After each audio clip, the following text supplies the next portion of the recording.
Hello, hi, my name is Anna Björkvik. I'm a yoga teacher that today wants to answer the question, why the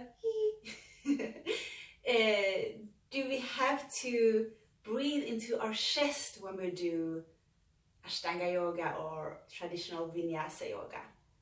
It took me a long time to figure that out myself, because I didn't ask the question. I was just confused for a really long time.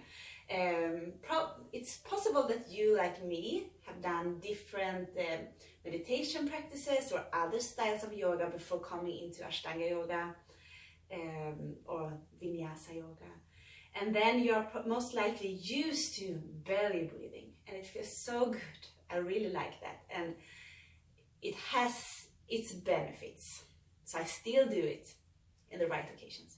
But when you do physical vinyasa yoga, you need to, instead of, like when you do belly breathing, you keep your chest quite, it doesn't demand as much expansion in your chest. Instead, we push the air unconsciously to the bottoms of our lungs, so that our lungs push towards our belly and we expand here. What we want to do in traditional vinyasa yoga is instead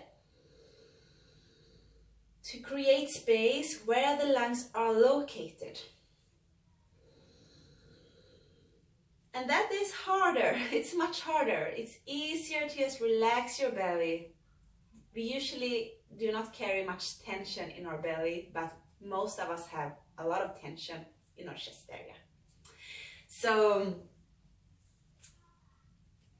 that's a really good benefit of trying to breathe into your lungs. You create more natural space for your lungs.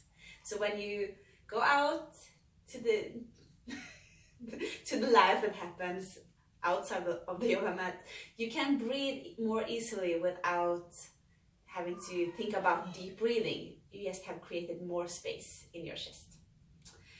Another reason for not breathing into our belly while we do physical yoga is, if you want to lift up and still breathe deep, or if you want to do anything else physically demanding, or engage your core muscles for stability, it's impossible that at the same time breathe into your belly. So then we engage those muscles and instead we breathe into our chest. So those are two reasons for breathing into our lungs and extending the chest instead of the belly when we do physical vinyasa yoga. Thank you. My name is Anna Björkvik, and don't forget to like and subscribe this video so you can see when I come up with new ones. Thank you.